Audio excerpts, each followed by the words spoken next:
congratulations, sis. Naiiyak ka. Naiiyak ka. yun. Tell us more.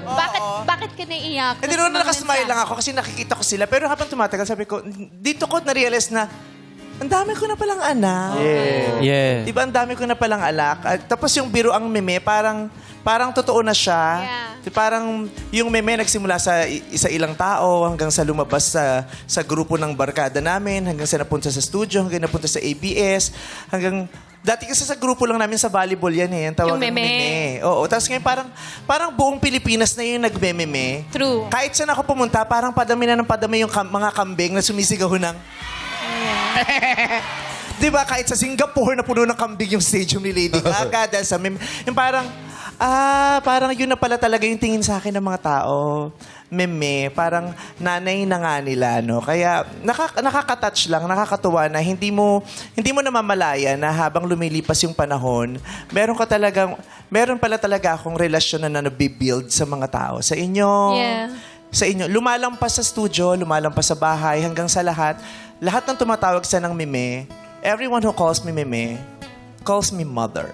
Yeah. Di ba?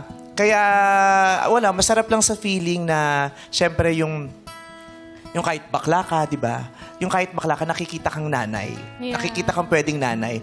At kinikilala ka ng ilan na parang totoong nanay nila. Di ba? Katulad sila Ryan, sila Aura, di ba? Sila Maloy, sila Jaren, yung iba pang mga bakla, di ba? Parang nakakatuwa. And, parang now, okay, I am your mother. I am your imperfect mother who will always be willing to care and love for all my children. Aww. Ay, hindi ka lang mother. You are a great mother. Yes.